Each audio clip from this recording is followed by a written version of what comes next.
Bonjour. Marcel Conche philosophait à l'infini. Le dogme chrétien n'a jamais eu de prise réelle sur mon esprit. Rejet de la croyance monothéiste par l'énorme quantité de souffrance. Monothéiste, mais ma propre intuition de philosophe provoque mon éloignement. Dieu, monde, atomes se vidaient de leur sens. L'être qui dure est plus vrai que l'être qui passe. Tout advient dans le monde sur le fond d'un présent éternel. Aristote, tout homme commence par s'étonner de ce que les choses sont ce qu'elles sont. Dieu, notion culturelle, l'invisible gouverne le visible. Qu'y a-t-il au-delà du ciel étoilé ? Nul ne comprend. L'infini s'impose et reste incompréhensible. Ce qui intéresse les hommes, ce n'est pas la vérité, mais de mener à bien ce qu'ils ont entrepris. Au-delà d'un travail alimentaire, les hommes sont dominés par les passions liées au rôle qu'ils jouent dans la société, les passions sociales, honneur, argent, notoriété, pouvoir. Pour le philosophe, c'est la passion de la vérité. Bergson, je ne me suis jamais soucié que de la vérité. La nature est une totalité inachevée, car en création continue. Philosopher dans le temps rétrécit. On est homme de son temps, ou le temps éternel, abstraction du monde humain. Platon et les pythagoriciens opposaient les nombres comme principe des êtres, car le premier est l'incomposé et principe. Platon sépara du monde sensible l'un et les nombres. Il ramène les choses sensibles aux idées et aux principes. Le pythagoricien Eurytos assignait à chaque chose un nombre. Pour Nietzsche, la musique est le meilleur exemple pour le pythagoricien. L'homme est ce qu'il fait, son corps est le seul agent réel. Pour les stoïciens, l'être coïncide avec le faire. Selon Aristote, le monde est éternel dans sa matière et son organisation, il existe indéfiniment dans le temps. Seules les formes d'organisation biologique par la génération donnent une succession perpétuelle. Pourquoi le monde est ainsi plutôt qu'autrement ? Le Dieu créateur est une hypothèse, passe-partout. Rien ne naît de rien. La nature est la source absolue de toute chose et s'invente elle-même en inventant toute chose. Que signifie homme avant qu'il y ait des hommes ? La nature a créé l'homme en aveugle, ne sachant pas à l'avance ce qu'il serait. Fortuité initiale, rencontre entre hommes. Primitive intuition de la nature comme source et unique origine de toute chose, et de l'homme comme être naturel voué à la mort. Il est possible de tout expliquer en ne faisant intervenir que des causes privées de sens et exemptes de toute orientation vers une fin. La cause produit l'effet et fait en sorte que l'effet ait lieu.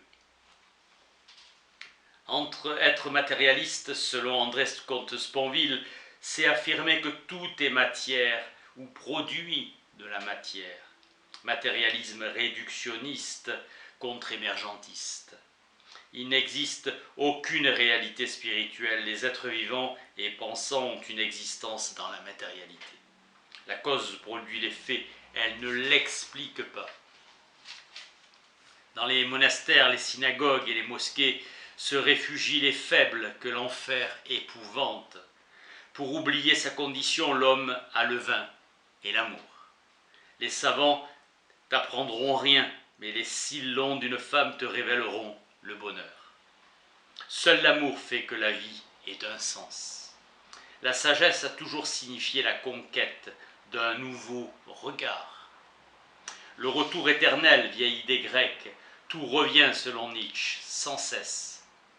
Éternité de l'instant, regardez l'instant comme éternel, originalité de Nietzsche. L'éternel est le propre de chaque instant, et à chaque instant nous en sommes comblés. Pour le sage, cela suffit au bonheur. C'est cela qu'Épicure appelle vivre comme des dieux. Ce sont tes opinions qui te déterminent et qui choisissent ta nourriture, ton air, ta société. Abandonner les degrés inférieurs de la puissance afin de parvenir au degré supérieur, le surhumain, semblable au dieu d'Épicure. La métaphysique est le discours de la totalité. Tu ne descendras jamais deux fois le même fleuve. L'avenir est inanticipable. Pour Héraclite, une création continue d'imprévisibles nouveautés.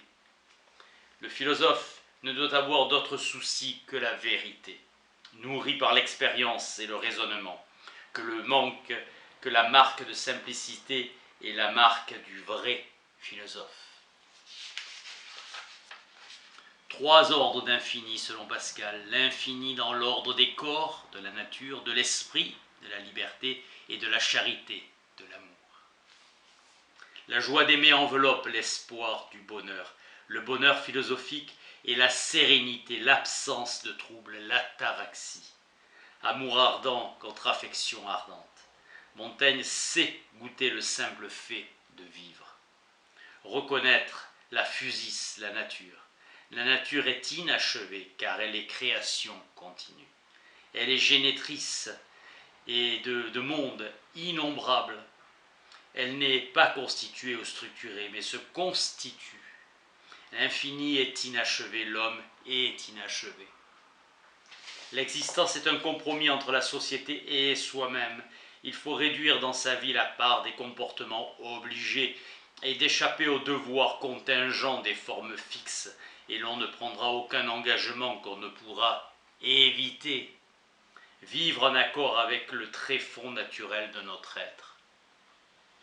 Lao Tse, 2 manières de vivre selon que l'on veut ou non se réaliser en fonction des valeurs de forme fixe. Se réaliser en devenant réel contre obtenir la reconnaissance sociale, se fixer. Suivez votre inspiration, disait Bergson. Comme la nature, l'artiste avance à l'aveugle inachevé, créatrice à l'infini contre l'homme d'action qui écarte le risque. L'artiste se laisse conduire par l'inspiration. Vivre poétiquement comme un vieux sage, passant de dépendant à l'égard des formes fixes à l'état de simplicité. Il faut se dépouiller des désirs qui nous font esclaves. Aie peur des désirs, conseille Lao Tse. Épicure, limite-toi aux désirs qui te font vivre humain.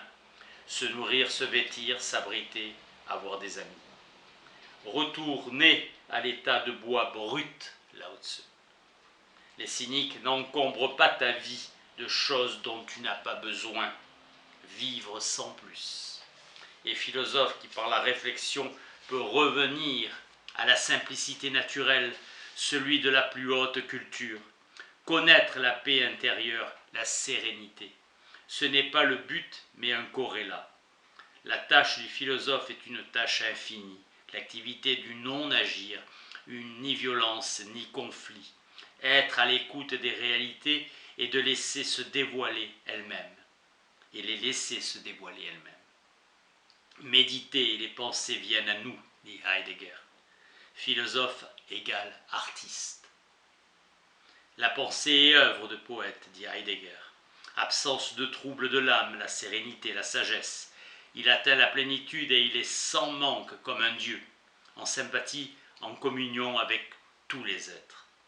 Prendre de la hauteur, délivré de toute dépendance à l'égard des formes fixes, la quête de la vérité donne sens à la vie, comme l'amour. Merci.